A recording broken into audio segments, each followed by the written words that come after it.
Bonjour à tous, je me présente, je suis Franck Touré, enseignant de droit civil au sein de l'ISP et j'interviens notamment dans le cadre du concours complémentaire. Nous allons aujourd'hui envisager le sujet qui a été proposé en 2019 pour le concours complémentaire en droit civil, à savoir les mutations du divorce.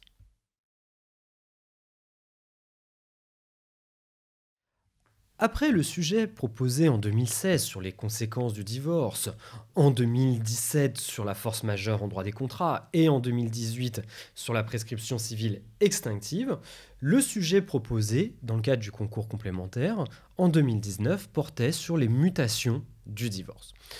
Ce sujet, nous l'avions préparé avec nos étudiants cette année en vue du concours, car l'on pouvait s'attendre à nouveau à un sujet portant sur le divorce. Pourquoi? En raison de la loi J21 notamment, qui a proposé, qui a introduit un nouveau type de divorce, à savoir le divorce par consentement mutuel extrajudiciaire. Pour cette raison-là, nous avions particulièrement insisté avec nos élèves sur le sujet plus général, le sujet du divorce.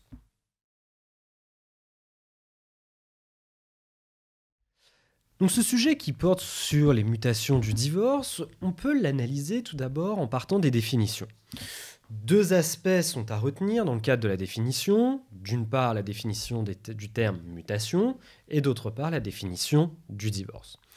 Tout d'abord, en ce qui concerne les mutations, on pourrait retenir la définition suivante, c'est l'idée d'évolution, l'idée de transformation, en tout cas d'une transformation qui serait profonde et durable. Tandis que le divorce peut se définir, pour sa part, comme la rupture officielle du mariage qui a été valablement formé, autrement que par le décès. Concrètement, lorsqu'il s'agit d'analyser ce sujet, en partant des définitions, le sujet porte sur ni plus ni moins que l'évolution du divorce, évolution qu'a pu connaître le divorce depuis le Code civil. Sujet maintenant, il faut déterminer un petit peu ce que l'on entend par évolution, à partir de quand, quelles sont les différentes étapes, et vers quoi l'on va tendre en matière de divorce. Traditionnellement, ici, si on s'attache au juge, traditionnellement, le juge intervient de manière extrêmement rigoureuse en matière de divorce, dans la mesure où il intervient pour protéger en réalité l'institution du mariage. En effet, de nombreux devoirs et obligations du mariage ne sont pas sanctionnés en tant que tels durant le mariage, mais vont trouver une sanction au moment de la dissolution du mariage. Je pense par exemple au devoir de fidélité et à la communauté de vie. Le juge ne peut pas intervenir en cours de vie matrimoniale pour sanctionner ce type de violation à ces obligations-là, mais il va être protecteur, le juge, de cette institution du mariage au moment de la dissolution du mariage, et on pense naturellement au divorce pour faute.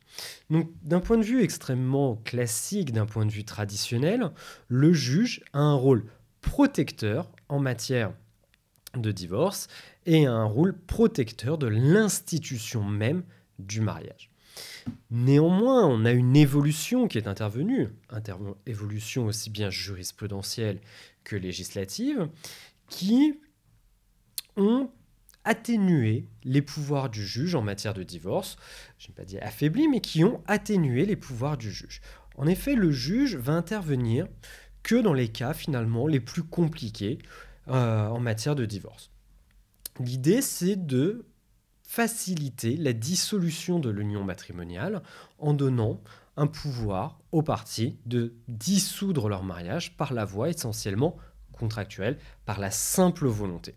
Et on le constate, on a notamment la loi de 2004 qui est intervenue en la matière, qui a eu, elle, pour objectif notamment de pacifier le divorce, de simplifier la procédure de divorce, de pacifier le divorce et surtout de centraliser les effets du divorce dans la même instance pour qu'il n'y ait pas finalement par la suite de difficultés pouvant naître, notamment de la liquidation du régime matrimonial ou notamment de la prestation compensatoire. Et plus récemment encore, la loi J21, la loi du 18 novembre 2016, elle a introduit un divorce en dehors du juge. Divorce en dehors du juge qui offre une grande liberté contractuelle aux parties, puisqu'elles vont par la voie de leur volonté, à travers une convention, contresignée par avocat, et déposée au rang des minutes d'un notaire, pouvoir dissoudre leur union matrimoniale en dehors de toute intervention judiciaire. Et on voit bien ici que le juge ne va plus intervenir pour pouvoir contrôler la volonté des parties. Donc le sujet ici amenait les candidats à mettre justement en avant, dans le cadre de leur problématique et dans le cadre du plan, cette évolution d'un juge qui avait un fort pouvoir initialement pour intervenir en matière de divorce. Il devait contrôler la dissolution de l'union matrimoniale. Et désormais, le juge est en retrait en matière de divorce. Il n'intervient finalement désormais que dans les cas les plus conflictuels, toujours dans cet objectif de protection de la partie, des différentes parties. Néanmoins, le juge, même si son rôle semble en recul, il est toujours un acteur majeur en matière de divorce, dans la mesure où même dans les divorces par consentement, je pense au consentement mutuel judiciaire, ou par acceptation du principe de la rupture, le juge va tout de même intervenir, cette fois pour vérifier la volonté des parties, notamment lorsqu'il va s'agir de contrôler la convention et qu'il faudra notamment homologuer la convention se prononçant sur le principe et les effets du divorce. Donc le candidat était amené vraiment dans le cadre de cette année à mettre en avant cette évolution, aussi bien dans le cadre de la problématique que dans le cadre du plan, cette évolution d'un rôle traditionnel vers une conception renouvelée en matière de divorce. Au-delà de ça, le sujet avait encore une particularité, présentait encore une spécificité, dans la mesure où il fallait envisager le divorce dans un sens large. Et pour l'instant, on a envisagé essentiellement les types de divorce. Mais il ne fallait pas s'attacher que au type de divorce, par consentement mutuel extrajudiciaire, judiciaire, acceptation du principe de la rupture ou altération définitive du lien conjugal, et enfin le divorce pour faute. Il fallait avoir une vision bien plus générale, bien plus globale en matière de divorce. Concrètement, il fallait notamment penser, dans le cadre des développements, à envisager d'abord la typologie des types de divorce. Il fallait aussi penser aux effets du divorce, aux effets notamment personnels du divorce, aux effets patrimoniaux, ça c'est les relations entre les époux, mais on pouvait aussi envisager la question des effets du divorce à l'égard des enfants, notamment au regard de l'autorité parentale, de la résidence de l'enfant, ou alors dans le cadre aussi de la fixation de la pension alimentaire. Donc effets patrimoniaux, effets personnels entre les époux, mais également les effets à l'égard des enfants. Un autre aspect encore pouvait être développé, même si ce n'est pas au programme du concours complémentaire, c'était aussi d'appréhender les spécificités, les particularités de la procédure de divorce. Et là, on voit bien à travers notamment la procédure de divorce, l'ambivalence désormais en matière dans le cadre du rôle du juge.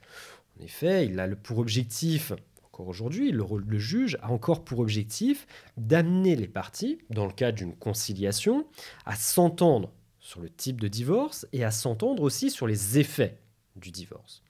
On voit que le rôle de la volonté ici est mis en avant par le juge. Mais ce n'est pas suffisant. Le juge peut, à la suite d'une ordonnance de non-conciliation, également intervenir à la suite d'une assignation donc en divorce, dans le cadre d'un divorce pour altération définitive ou par exemple d'un divorce pour faute. Donc on voit qu'à travers ces différents points, tout d'abord d'avoir cette idée chronologique dans le raisonnement suivant la procédure, de partir des types de divorce, d'envisager ensuite les effets et d'envisager concrètement la procédure, ça permettait d'avoir une vision extrêmement large du sujet et de mettre en avant, c'était ça l'idée du sujet, de mettre en avant les évolutions dans le cadre de la typologie, dans le cadre des effets du divorce et dans le cadre de la procédure.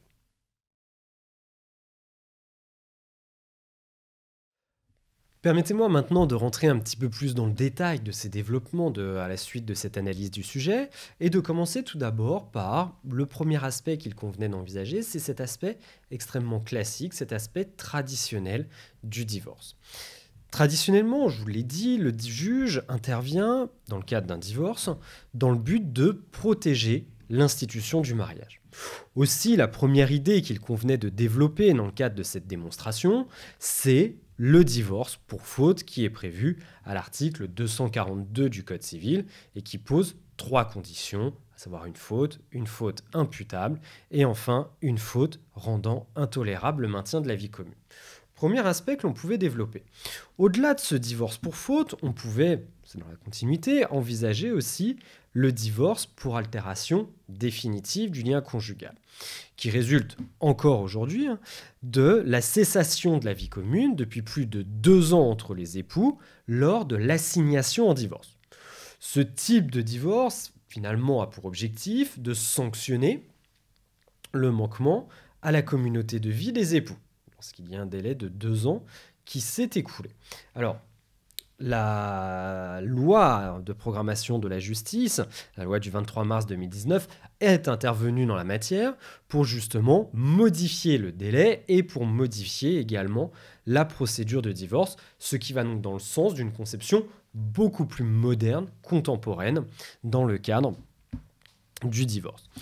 Au-delà de cet aspect, de cette typologie des divorces, où on écarte pour l'instant dans cette première conception, dans cette conception traditionnelle, les consentements, les divorces par consentement, il convenait aussi d'insister sur les effets classiques du divorce, à savoir tout d'abord les effets personnels entre les époux, c'est que le divorce va conférer le statut de personne divorcée aux époux et leur permettre de pouvoir se remarier.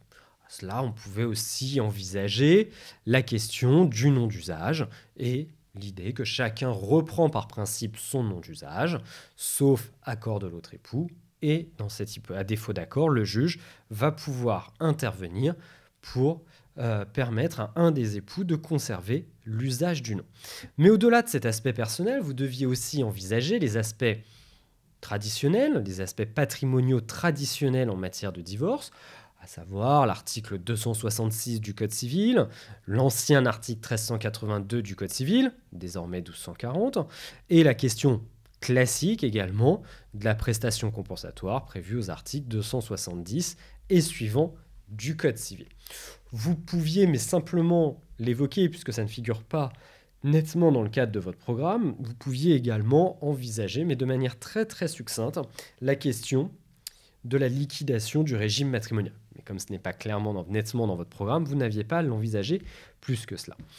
À cette conception, on voit bien traditionnelle, qui a pour objectif de protéger l'institution du mariage, on pouvait aussi, dans le cadre des effets, envisager la question des effets à l'égard des enfants, notamment de l'autorité parentale, de la résidence de l'enfant, alternée ou fixe, du droit de visite et d'hébergement, et éventuellement de la pension alimentaire.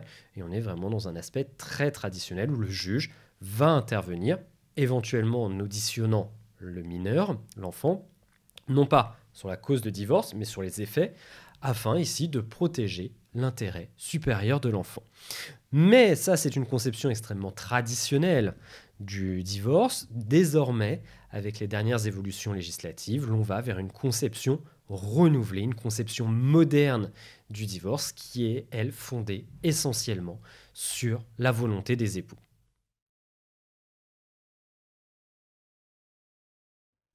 D'un point de vue désormais contemporain, le divorce est désormais essentiellement fondé sur la volonté des époux.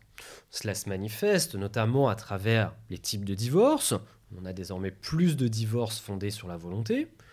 Le divorce par consentement mutuel judiciaire, le divorce par acceptation du principe de la rupture et surtout le divorce issu de la loi J21, sur lequel il convenait d'insister, c'est le divorce par consentement mutuel extrajudiciaire. Divorce qui est prévu par l'article 229-1 du Code civil.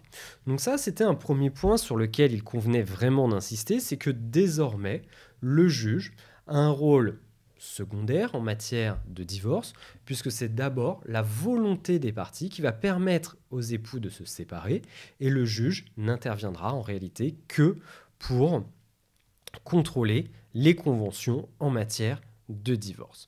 Le juge, en effet, ne va intervenir dans le cadre que des conventions, notamment sur le principe du divorce, consentement mutuel judiciaire et extrajudiciaire, mais surtout, le juge va avoir un rôle essentiel en matière de divorce, même d'un point de vue moderne, puisqu'il va homologuer notamment la convention, dans le cadre d'un divorce par acceptation, notamment par un divorce par consentement mutuel judiciaire, il va homologuer la convention, avec toutes les difficultés que cela a pu poser, notamment de savoir si on pouvait remettre en cause seulement la convention, indépendamment du prononcé du divorce. Par la suite, on a donné de plus en plus aussi de pouvoir aux parties en se fondant sur la volonté, pour organiser le divorce.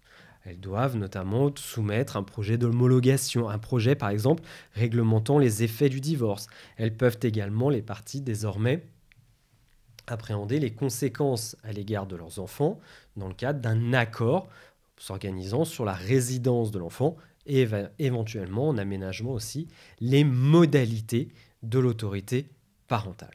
Donc désormais, on a une volonté qui est de plus en plus au cœur du divorce, et ça se manifeste également par le rôle de la conciliation en matière de divorce, qui va disparaître à la suite de la loi du 23 mars 2019, qui entrera en vigueur au 1er janvier 2020. On va avoir une réforme de la procédure civile en matière de divorce, mais en l'état actuel, tout est fait pour essayer de pacifier les relations et que les parties arrivent à un accord, aussi bien sur le principe du divorce que sur les effets du divorce, la liquidation du régime matrimonial, la prestation compensatoire, éventuellement les dommages et intérêts, mais aussi d'aboutir à un accord sur la résidence de l'enfant et sur les modalités de mise en œuvre de l'autorité parentale.